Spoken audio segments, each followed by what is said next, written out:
நாம இங்க பதிவிடக்கூடிய பதிவாகப்பட்டது நடந்து முடிந்த சட்டமன்ற தேர்தல் 2026க்கான சட்டமன்ற தேர்தல் நடந்து முடிந்து வாக்கு எண்ணிக்கையும் முடிஞ்சிருச்சு. ஆனா இந்த வாக்கு எண்ணிக்கைக்கு பிறகு வரக்கூடிய கள நிலவரம் அப்படிங்கிறத நாம அஸ்ட்ரோ மகாஜெயம் அப்படிங்கிற யூடியூப் சேனல் நடத்தக்கூடிய மிகச்சிறந்த ஜோதிடம் சொல்லக்கூடிய மகரிஷி மந்திராச்சலம் ஐயா அவர்கள் நடத்தின அதாவது ஜூம் மீட்டிங் வழியாக பாத்தீங்கன்னாக்கா அது என்னைக்கு நடந்தது அப்படின்னாக்கா ஏப்ரல் மாதம் 5ஆம் தேதி 2026 ஞாயிற்றுக்கிழமை அன்னைக்கு அவர் ஒரு ஜூம் மீட்டிங் நடத்துறாரு. அதுல என்னன்னு கேட்டீங்கன்னா அவங்களோட கருத்தை பதிவிட சொல்றாரு. அது எதை சார்ந்த கருத்து அப்படின்னா தமிழக தேர்தலும் ஜோதிடமும் அப்படிங்கிறத பத்தி அவர் பதிவிட சொன்னாரு. அதுல எல்லாருக்கும் ஒரு வாய்ப்பு கொடுத்தாரு. நானும் அதுல பேசுறதுக்கு வாய்ப்பு கிடைச்சது. அந்த இதுல என்ன நான் சொல்லியிருந்தேன் அப்படின்னு கேட்டீங்கன்னாக்கா நான் ஒரு சில காரணங்களை சொல்லியிருந்தேன்.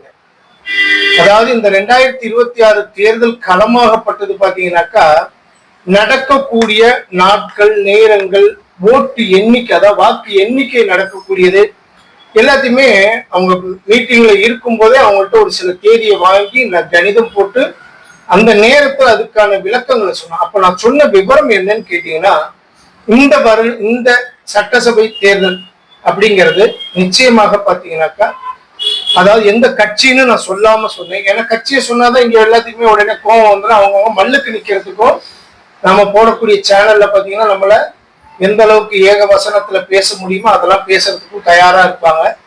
அது நம்ம சார்ந்தவர்களும் கூட இருக்கலாம், அதாவது ஜோதிடம் சார்ந்தவர்களும் இருக்கலாம், யார் வேணாலும் இருக்கலாம். அவங்களே பாத்தீங்கன்னா நிறைய சொல்லுவாங்க. இதுல ஜோதிடம் சார்ந்தவங்களே சொன்ன பதில் ஒரு சார்பு கட்சி வரும் அப்படின்னு ஒவ்வொருத்தரும் அவங்களோட மனதுக்கு எந்த கட்சி பிடிக்குதோ அதை சொல்லிட்டு இருந்தாங்க. ஜோதிடத்துக்கு வந்துட்டு மனசை கழட்டி வச்சிடணும். இதுல மனதுல ஒரு இதை வச்சுக்கிட்டு நம்ம ஜோதிடத்துல எதை கணிச்சாலுமே அது நமக்கு சாதகமா மட்டும்தான் பதில் சொல்லும். அதனால அது என்னைக்குமே சரி வராது அப்படிங்கிறதையும் நான் இங்க கருத்தை பதிவிச்சுக்கிறேன். அதே நேரத்துல இன்னொன்னு என்னன்னு கேட்டீங்கன்னா அந்த இதுல நான் சொன்னது அதாவது அந்த யூடியூப் சேனல்ல கூட நீங்க போய் பாத்தீங்கன்னா தெரியும். தமிழக தேர்தலும் ஜோதிடம்னு சொல்லிட்டு ஏப்ரல் மாதம் நடந்த அந்த நிகழ்வுங்கிறது இருக்கும். அதுல நான் பேசிக்கக்கூடியது இந்த எலெக்ஷனோட ரிசல்ட்டை பத்தி சொன்னது 1 மணி நேரம் 12 நிமிடத்துக்கு பிறகு அந்த 5 நிமிடம் நேரம் நான் அதை பத்தி பதிவிட்டு இருக்கேன். அப்ப நான் சொன்ன கருத்தாகப்பட்டது இந்த முறை நடக்கக்கூடிய தேர்தல் அப்படிங்கிறது யாருமே அறுதி பெரும்பான்மை பெற முடியாது. முக்கியமாக ஒருத்தர் பாத்தீங்கன்னாக்கா அதாவது நல்ல ஜெயிச்சு வரக்கூடிய வாய்ப்பு இருக்கும்.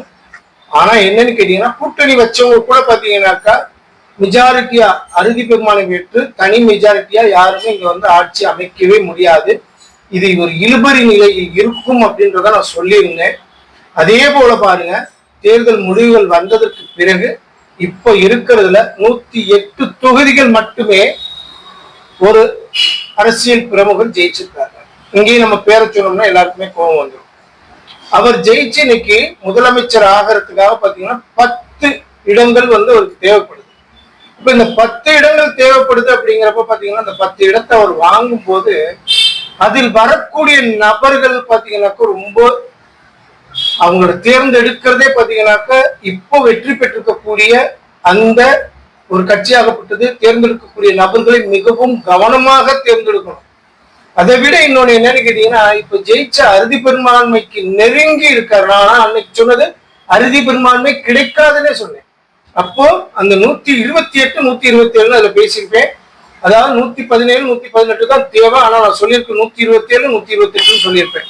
இந்த அறுதி பெரும்பான்மை 118 இருந்தாதான் ஒருத்தர் சிஎம் ஆக முடியும். இப்ப 108 வரைக்கும் இருக்காங்க, 110 போகல. அப்ப அவங்களுக்கு இது கிடைக்கல அப்படிங்கிறது ஒரு விஷயம். இதுல என்ன முக்கியமான கருத்து அப்படின்னு தெரிஞ்சீங்கன்னா இப்போ பதவி ஏற்கக்கூடிய நிலையில் இருக்கக்கூடியவங்களுக்கு 10 சீட்டு குறைவா இருக்குதுனால அந்த 10 சீட்டை இவர் எந்த கட்சிக்காரங்களை சேர்க்கிறாங்க எந்த கட்சிக்காரங்க நான் அன்னைக்கு சொல்லியிருக்கேன் இது பேரம் நடக்கும்னு சொன்னேன்.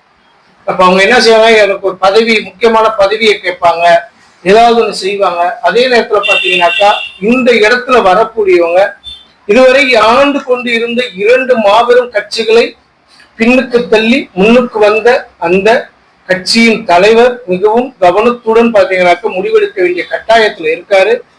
அவர் எடுக்கும்போது பாத்தீங்கன்னாக்கா எப்படி இருந்தாலும் இவங்களை இப்ப ஜெயிச்சிருக்கக்கூடியவரை ஏதேனும் ஒரு விதத்துல பாத்தீங்கன்னா பின்வாங்க வைக்கணுங்கிற ஒரு மிக மோசமான எண்ணங்களுடன் செய்யப்பட வேண்டிய கட்டாயத்தின் ஏற்படுத்துவாங்க. அதெல்லாம் எதுவும் நடந்துடாத அளவுக்கு இப்ப வெற்றி பெற்றிருக்கக்கூடியவர் அந்த 10 எம்எல்ஏக்களுக்கு அந்த 10 இடத்தை பிடிக்கிறதுக்கு நல்ல நபர்களாக தேர்ந்தெடுக்கணும். அதே நேரத்துல இது ஆட்சி அமைக்கிறது பாத்தீங்கன்னாக்கா ஜூன் மாதத்திற்கு பிறகு அமைகிறது தான் சாத்தியமாக இருக்கும். அது வரைக்கும் பாத்தீங்கன்னா இழுபறி நிலை போகும்.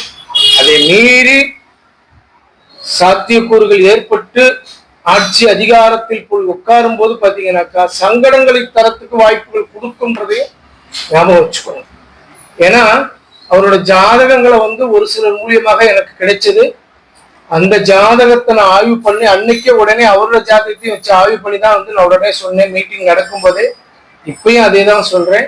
அவர் மிகுந்த எச்சரிக்கையுடன் செயல்பட வேண்டிய காலங்களாக வரக்கூடிய காலங்கள் இருக்குதுங்கிறத தெளிவுபடுத்துறதுக்காக தான் இந்த பதிவை போட்டிருக்கோம். இந்த வீடியோவிலேயே பாத்தீங்கன்னாக்கா நாம அந்த மந்திராச்சலம் ஐயாவோட மீட்டிங்ல பேசின வீடியோவும் கோர்வையாகவே வரும். அதுக்கான லிங்கை நான் கீழே கொடுத்துறேன். அதோட அவரோட யூடியூப் சேனல்ல எதுல நடந்தது அப்படிங்கிற லிங்கையும் உங்களுக்கு ஷேர் பண்றேன். அதை நீங்க பாருங்க. ஆனா பாத்தீங்கன்னா அறுதி பெரும்பான்மை இல்லாம இந்த 10 எம்எல்ஏக்கள் எப்படி இருந்தாலும் பாத்தீங்கன்னா ஏதோ ஒரு இங்கிலீஷ்ல ஒரு வார்த்தை சொல்லுவாங்க ஸ்லீப்பர் செல்னு, அந்த மாதிரி நபர்கள் இதுக்குள் நுழையறதுக்கு வாய்ப்புகள் அதிகம். ஜூன் மாதத்திற்கு முன்னாடி பதவி ஏற்கும் போது பாத்தீங்கன்னாக்கா அது மாதிரி ஒரு தொந்தரவு கொடுக்கும். 10வது மாதத்திற்கு பிறகு அது சங்கடத்தை ஏற்படுத்தும் அப்படிங்கறத இங்க பதிவிட்டுக்கிறேன். இந்த பதிவை பார்க்கிறவங்க பாருங்க. அதே நேரத்துல முடிஞ்ச வரைக்கும் பாத்தீங்கன்னா அந்த தலைவருக்கும் இத அவர்கிட்ட கொண்டு போய் இது சேர்க்க முடியும்னாலும் சரிங்க. ஏன்னா ரொம்ப எச்சரிக்கையாக நடக்கணும். ஒரு இளம் வயதாக இருந்தாலும் அரசியல் அனுபவங்கள் அவருக்கு எந்த அளவுக்கு இருக்குன்றது நமக்கு தெரியாது. ஒருத்தரோட உள்மனதை நம்ம ஆராயும் அளவுக்கு நமக்கு பாத்தீங்கன்னா பகவான் சொல்லல. அது அவங்களுடைய ஜாதகத்துல நிறைய விஷயங்கள் காட்டுது. இவரை இருக்கக்கூடிய மாபெரும் கட்சிகள் இவர் எப்படியாவது பின்னுக்கு தள்ளணும்னு சொல்லிட்டு ரொம்ப முயற்சி எடுப்பாங்க. இது நடக்கக்கூடிய காலங்கள் மிக குறுகிய காலமா இருக்கு. ஜூன் மாதத்திற்கு முன்ன பதவியேற்கும் விழா நடக்குதுன்னா சங்கடத்தை கொடுக்கும் அப்படிங்கிறதுக்காக இந்த பதிவை சொல்றோம். நான் சொன்னது போலவே பாத்தீங்கன்னா அறுதி பெரும்பான்மை இல்லை அப்படிங்கிறத சொன்னேன். அதுதான் இப்ப நடந்திருக்கு. ஓம் நமச்சிவாய, வாழ்க வளமுடன். இதோட சேர்த்து பாத்தீங்கன்னா நான் இதுல பேசின, அதாவது ஏப்ரல் மாதம் 5ஆம் தேதி பேசிய அந்த வீடியோவையும் இதுல சேர்த்து நான் ஷேர் பண்றேன். பாருங்க. ஓம் நமச்சிவாய, வாழ்க வளமுடன். மட்டும் கேட்டுக்கலாங்களா? மட்டும் இது நீங்க பேச சொல்றதுதான் அமைதியா இருந்தேன். நான் மற்றது கொஞ்சம் பார்த்தேன். இப்போ நமக்கு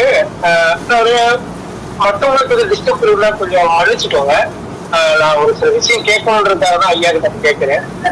அதாவது தமிழ்நாடு அப்படிங்கிறதுக்கு நீங்க கொடுத்த டேட் ஆஃப் டைம் எல்லாம் கொடுக்கும்போது பாத்தீங்கன்னாக்கா நமக்கு கன்னி லக்னம் கொடுத்து விருச்சிக ராசி கேட்ட நட்சத்திரம் கொடுத்துருக்கீங்க. இப்போ 11ஆம் இடம்ங்கிறது நம்ம எதங்கையா சொல்றோம்? 11ஆம் இடம் என்பது ஆசாவாசல் அபிலாஷிகள். அதை விட அந்த ஆசாபாசம்ன்றது ஒண்ணு இருக்குதுங்க. அது பாத்தீங்கன்னா அந்த அதிபதி பாத்தீங்கன்னாக்கா நீச வீட்டுல இருக்காரு. நீச நிலையிலும் நம்ம சொல்ல வேண்டியதுல நீச வீட்டுல இருக்காரு. எலெக்ஷன் இன்னைக்கு இப்ப எலெக்ஷன் ரிசல்ட் ஒரு இன்னைக்கு என்னவையா இருக்கு?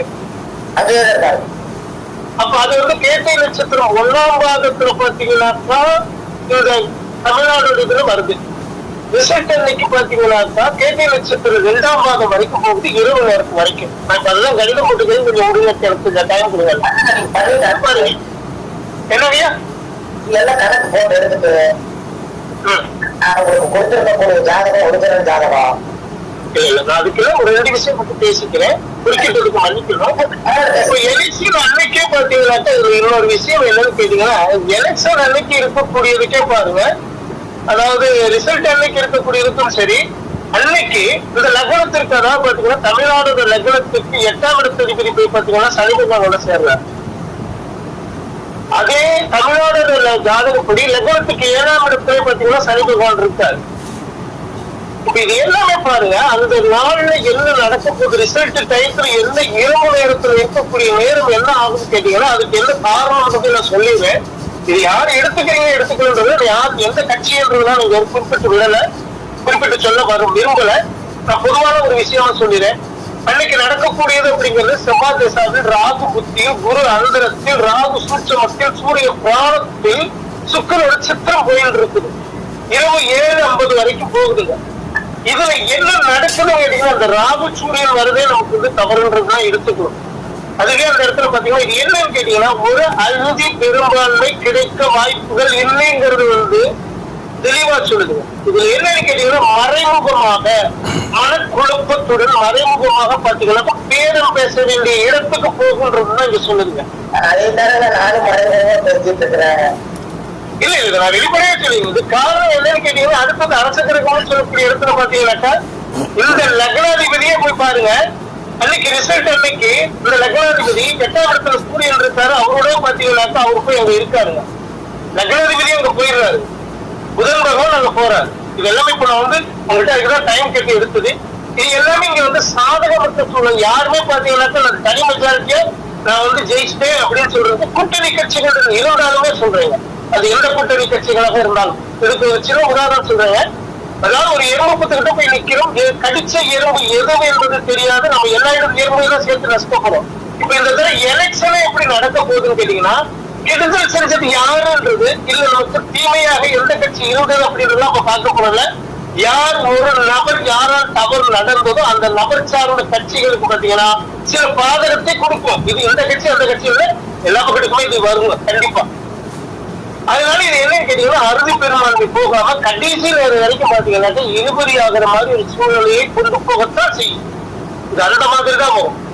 இதுக்கு காரணமே என்னன்னு முதல் நாளே பாத்தீங்கன்னாக்கா ஒரு சில சலசலப்புலாம் வரத்துக்குலாம் வாய்ப்பு உண்டு. அதாவது ரிசல்ட் வரத்துக்கு முதல் நாளே சின்ன சலசலப்புகள் வரத்துக்கான வாய்ப்புகளும் அந்த இடத்துல ஏற்படும் சொல்லுதுங்க. இதுக்கு நான் கணிதம் போட்டு எடுத்ததை வச்சுதான் சொல்றேன். அதனால இதுல சூரியன் நிக்கக்கூடியது பாத்தீங்கன்னாக்கா மேசத்துல இருக்காரு. அதே நேரத்துல புதன் பகவான் நிக்கிறது பாத்தீங்கன்னாக்கா அஸ்வினி நட்சத்திரத்துல நிக்கிறாரு. அந்த அஸ்வினி நட்சத்திரம் பாத்தீங்கன்னா இந்த லக்னத்துக்கு 12 அஸ்வினி நட்சத்திரம் 3ஆம் பாதத்துல நிக்கிறாரு. இந்த அஸ்வினி நட்சத்திரம் ரெண்டு தமிழ்நாடு லட்சணத்துக்கு பாத்தீங்கன்னா 12ல போய் மறையுது. இது என்னன்னு கேட்டீங்கன்னாக்கா, இது ஏதோ விதத்துல பாத்தீங்கன்னாக்கா ஒரு சங்கடங்களை கொடுக்கறதுக்கு காட்டுறதுக்கு இவங்க யாருமே வந்து நாங்க தனி மெஜாரிட்டியில வந்துட்டோம் 127க்கு 128 127 சமம் நம்மளோட இதுக்கு சொல்ல பார்த்தீங்கன்னா சரிசமமா இருக்கும். 128 அப்படிங்கிறது இங்க யாருமே காட்ட முடியாது. இதுலதான் இங்க சிக்கல் வரப்போகுது. அங்கதான் பிரச்சனை வருது. இது இப்ப நான் கணிச்ச வரைக்கும் நான் சொல்லியிருக்கேன். இதுல எதுவும் தவறு இருந்து வேறு யார் மனதையும் பாதிக்கிற மாதிரி இருந்தா தயவு செய்து மன்னிச்சுக்கோங்க. நான் அது எந்த கட்சியெல்லாம் இங்க போயிட்டு சொல்ல விரும்பல. புதிய நிலையை நான் சொல்ல அது வந்து விருப்பம் இல்லை. அதனால அந்த வார்த்தையை பயன்படுத்துறேன். ரொம்ப நன்றிங்க. இப்ப நீங்க தொடர்ந்து பேசுங்க.